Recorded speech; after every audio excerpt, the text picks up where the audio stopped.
Welcome back to the One Decision Away podcast. I'm your host, Elijah Mang. In this one, I want to talk about the ego. We're going to get into a conversation about the foundations of the ego versus the foundations of the spirit, and why you may have created certain results, outcomes, experiences, relationships in your life, but you still feel a lack of fulfillment. You still feel alone. You still feel like you're searching for something that's going to fill the void for you of suffering, of pain, of fear, of guilt, of whatever it may be that you experience on a regular basis that causes your suffering. Because really, the foundations that you have built your ego on top of are the direct cause of your suffering. And so when you recognize this, you kind of have to undergo a process of releasing the ego, releasing the foundations and attachment to this idea that you've created, which is the ego, this idea that you're separate, this idea that you are your body, this idea that you are anything that is temporary, that you are identified with anything that is a physical form, which is your body. And it may even go so far as to identify with your opinions, with your thoughts, with your beliefs. And often it does. That's one main function of the ego. So when we began to identify with our ego and believe that we are our ego, we kind of drifted away from God. We drifted away from our spirit. We drifted away from everything that is eternally true and tried to recreate something that we can lean on, that we can depend on as a source, as a solid foundation. And in doing so, we decided that we needed to create all of these illusions, essentially, to find a place of inner security, of inner stability, of identity, of comfort. And so in seeking to create these things, we acted from a place of being limited in the beginning. And so everything you build upon this foundation of feeling limited is not going to last as much. And so you need to build your house on a stronger foundation. You need to, instead of seeking to create everything that you want and everything that you see as a solution for the pain that you've experienced, for the fear, for the suffering, whatever it may be, you don't need to create anything to solve those problems. You simply need to enter a different state that is already there. And so I personally had a big realization of this in my own life. And so that's why I want to invite you into this conversation. I want to invite you to consider, to think about this and to reflect, to apply this wisdom to your own life and to understand really where you started to seek something outside of yourself as the solution for your pain, because that's when we create this ego, and then that's when we create this creative power. And while it can be creative, it is not based on true power. It's based on a foundation of separation. So for me, in my childhood, I observed a lot of things that caused pain and suffering. They were based on separation. They were based on the idea that we don't have everything within us that we need to go and get it, that we need to make it and create it. And so from a young age, I developed this determination to make those things, to make my life into one that would not include all of that pain and suffering and disconnection and hurt. I resolved to create my life in a way that was contributing to peace, to fulfillment, and maintaining that space of peace and love and acceptance and just being enough. And when I say this, I mean being in the space of enoughness, being in the space of contentment, of satisfaction, of fulfillment again. And so I started this life journey from a place of separation to begin with, from a place of I need to go and do this, this, and this. I need to do all of this inner work to create myself into who I want to be, into this image that I've created of the life that I wanted, of peace, of fulfillment, of love, of success, of happiness, all of it, of freedom. And so as I continued down this journey, and when it really kicked off was after I graduated from high school. It really kicked off, and I just 100% delved into this journey of self-improvement, of self-discovery, of healing, of learning and immersing myself in everything that I needed to know and learn in order to facilitate these changes in myself and create the changes that I wanted in my life. And ever since then, I've been on that path, and I recently realized that this entire thing, it's all built on an entire fucking illusion. I've been building all of this on an entire illusion, and I have been, in a way, lost this entire time because I felt like in order to find my truth, I needed to steer away from the things that were shown to me to be the truth. And so I grew up Christian. I grew up going to church, though I wasn't really mentally, I wasn't with it. It's just something, I just went to church with my family and I was around it. But something didn't add up for me because there was these very strong beliefs and identifications with Christianity and with religion. But then there was also this very strong suffering. And I was like, okay, obviously this doesn't work. And so that's part of what contributed to me taking this path and feeling like I needed to find and make my own path.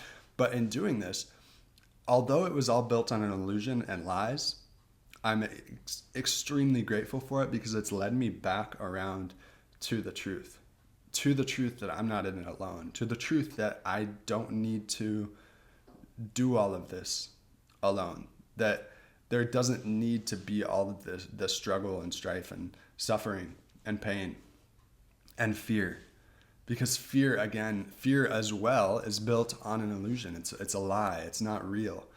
It is non-existent. It's a creation of the ego, of this mind that we've created and learned to depend on so much for a sense of inner security, when really it's not security. You can't find security building something on a temporary foundation, because all of this, everything that we see and observe and experience in this life is temporary. It's not eternal. But what is eternal is the kingdom of heaven within us. The kingdom of heaven within us that I am learning now to rely on more and to depend on and lean on more, instead of trying to create a kingdom myself, because this kingdom has always been here. And so instead of looking at the past and those experiences in my life that I needed to overcoming is only coming from a place of standing below to begin with. That I needed to heal, implying that I was broken to begin with. That I needed to achieve, implying that I didn't have to begin with. That I needed to repair, again, heal, implying that it was broken to begin with.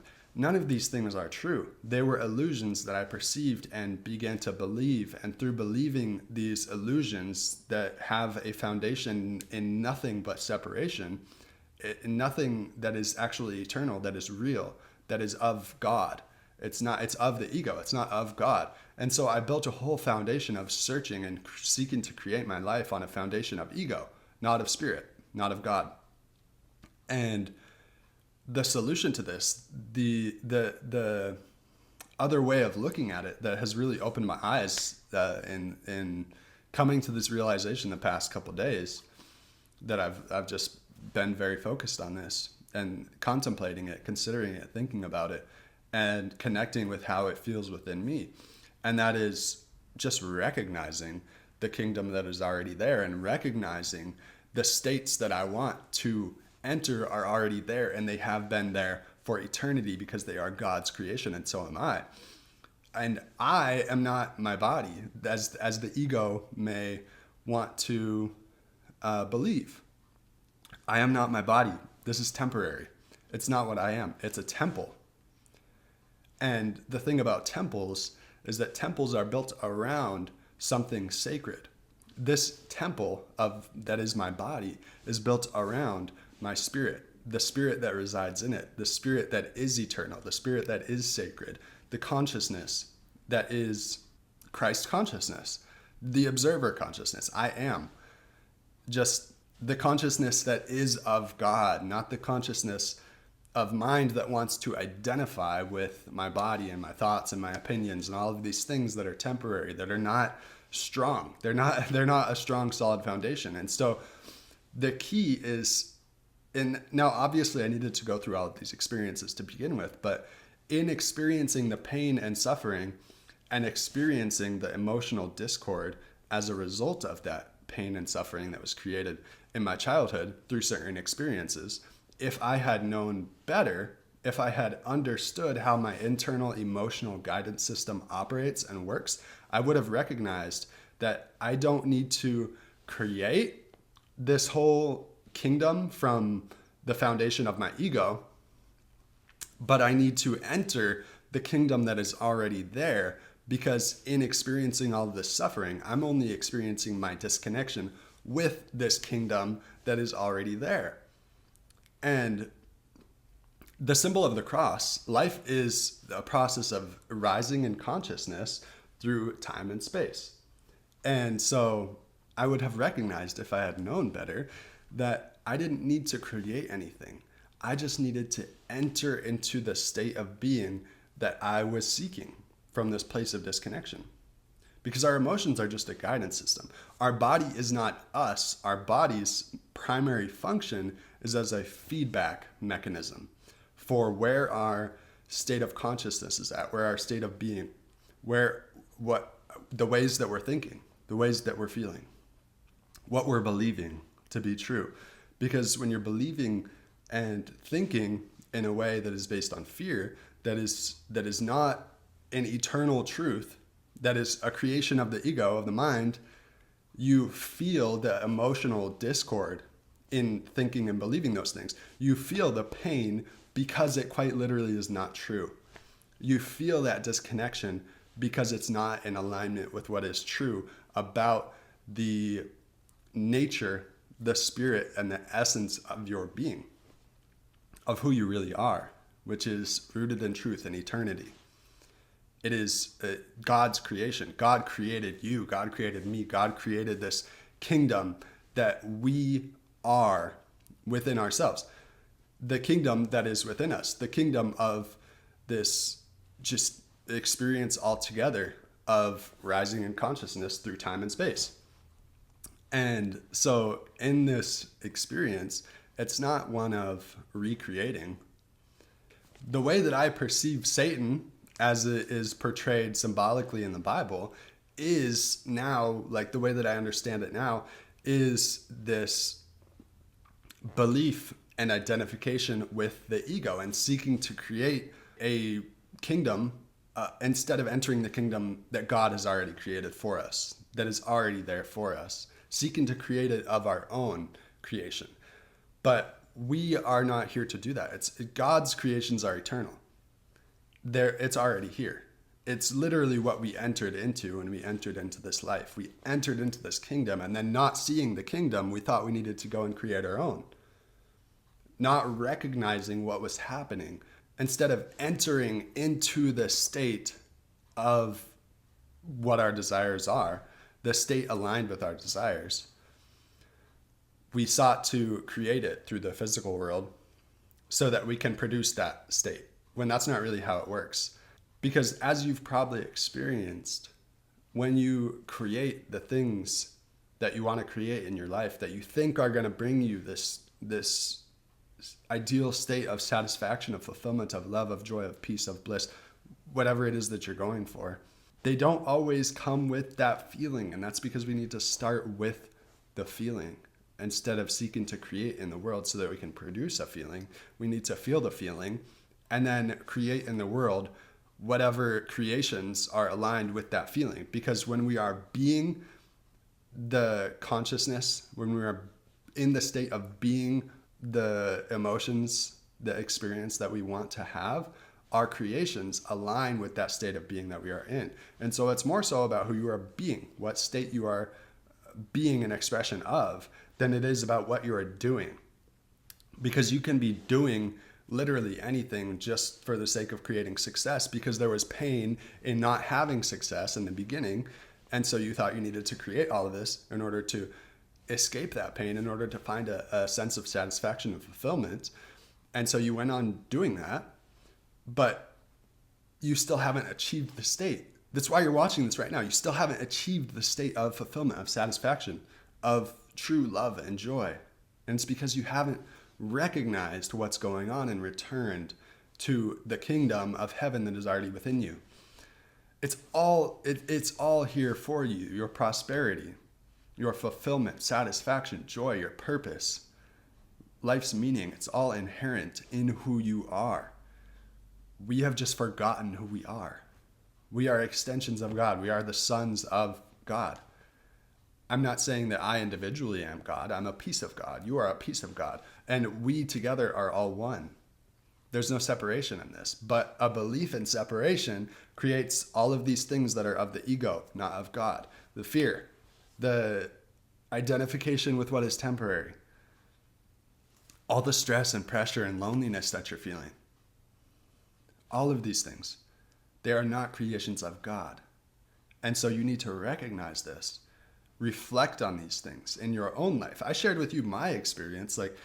When I grew up, there was a lot of stress around money. There was a lot of stress around a lot of things. There was a lot of emotional disconnection and discord and chaos, emotional chaos, mental chaos. And so I thought that I needed to go and create something different instead of just entering the state that was already there, created for me. Just by making a shift in my consciousness, in the place from which I am observing. Because the place from which you are observing is what creates the life that you see. You don't see the way that life is and then justify your beliefs and find a place where you sit comfortably in a comfortable understanding of the world, of yourself, that feels safe, that feels secure, that feels, like it has stability. That's not how it works. It's actually the opposite. You're just creating the life that you experience based on your level of consciousness, on your state of being. And so this has really made me reconsider Christianity, not as an absolute, because the way that I look at religions, they're examples pointing to the absolute. It's like the story about the 4 blind men or the 5 blind men touching an elephant, and they all have these crazy different descriptions of what it is, but it's all just the same elephant. And, one person's grabbing the nose, and then one person is touching the leg, and then one person's touching the tail, and they all have these crazy different descriptions of what it is when they're talking to each other, but they don't realize they're all touching the same fucking thing. So when it comes to all these different religions, it's like they're all very true. They're all based on foundations of truth, and they're all pointing at the absolute. But people take one example of the absolute as the absolute and identify with that. And so often what turned me away from truly fully accepting and embodying Christianity as it is a lot of the followers of Christianity are doing it from a place of fear. It's completely controlled by the fear, by their ego within them that is seeking some kind of identification with some form of emotional, a feeling of stability, of security, of comfort, of safety. But you can't find that anywhere else. All of this is temporary. You need to find your foundation of security, of comfort, of safety, of love, of joy, of all of it, of satisfaction, of worth, your internal worth, your inherent worth. You need to find all of this in what is eternal, in your spirit, in God, not in your ego, not in your mind. It simply doesn't work that way. And you will continually find yourself chasing. And so for as long as you are doing this, you will continue to struggle. You will continue to run into a wall. You will continue to face these points of suffering where you don't have the satisfaction that you thought you would have by creating the results that you thought would bring you that sense of satisfaction, by molding the outside world to your liking so that you can get a certain state. Trust me, you can mold the outside world to your liking, but don't do it for the sake of getting to the state desired. Get to the state desired within yourself. Take the internal journey, take the eternal journey, take the only journey that is actually real within yourself, and then create what you want from that place. Then you have the power. It's not just you. You're not alone in it. You have God in the journey with you. And so this has really been a profound shift for me. And so I wanted to share this, and I hope that I can make the message clear enough for you to understand it, as clear as possible. Again, this is something that I'm literally going through right now and experiencing and expanding my consciousness into. And so it's new, and so I'm trying to explain it as good as I can. It's not new. It's like finally the dots have been connected. The dots that have been laid out for me for years and years and years, they're finally being connected, and I'm having this new understanding of it. And so I find it extremely valuable and wanted to share it with you. And let me know after doing some thinking, any insights that came up for you, any recognition of how this may apply to your life, because satisfaction and fulfillment and success and joy and peace, having it all is possible. It is here for you. Seek first the kingdom of heaven, and everything will be added unto you. This is what that means. Seek first, and you have to be humble in a sense enough to know that there is something greater, but also confident and faithful enough to know that you are literally that something greater. You are so inseparably connected to it. It's not possible to be separated from it, but you can block yourself. You can put on the blinders and block yourself off from it. That's all. That's the worst that you can do. And the inevitable outcome is you being reconnected with this kingdom within you, with this kingdom of God. So thank you for watching. I appreciate you being here. Let me know your thoughts in the comments. Like, subscribe, and share with somebody else who might find this valuable. Thank you. See you.